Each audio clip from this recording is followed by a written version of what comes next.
L'avocat doit incarner l'ambition de justice face à la passion des hommes. Comment faire en sorte que ce que le droit porte de rationalité, de respect de l'autre, d'universalisme, puisse l'emporter sur les passions qui conduisent parfois à faire prévaloir toute autre chose. Ma vocation est née très exactement en novembre 1980. J'avais 18 ans et je découvre, à l'occasion d'une émission politique, une interview de François Mitterrand, à l'occasion de laquelle on lui pose une question sur la peine de mort. François Mitterrand, qui était avocat, répond en disant « Je sais que les Français sont très majoritairement favorables au maintien de la peine de mort, mais si je suis élu président de la République, j'abolirai la peine de mort. » Et à ce moment-là, j'ai senti qu'il y avait chez un avocat, plus profond de lui-même toujours, une cause qu'il était prêt à défendre contre vents et marées, que c'était la grandeur de cette profession. Je me suis dit qu'un jour, je l'exercerais.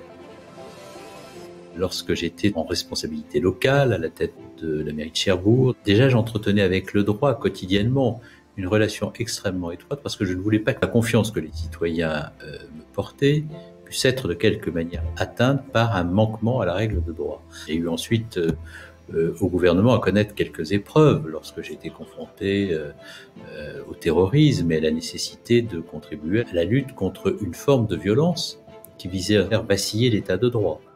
Ces combats-là, qui furent menés dans un contexte de violence extrême, de tensions très grandes, où tout pouvait basculer, ces combats ont été vraisemblablement les combats de ma vie.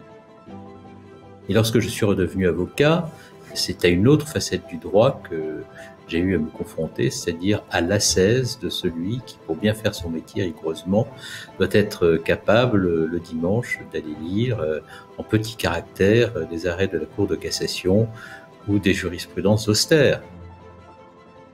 Il y eut d'autres combats qui n'avaient pas la même ampleur médiatique, mais qui m'ont beaucoup mobilisé, qui étaient des combats pour la justice.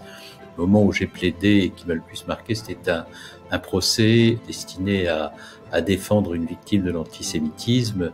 Et j'ai eu le sentiment qu'on était là face à l'essentiel, c'est-à-dire la capacité de la justice, lorsque la dignité des femmes et des hommes est en cause, de dire ce qu'est le droit, qui porte justement cette ambition de voir ses principes et ses valeurs préservés à tout prix et en toutes circonstances.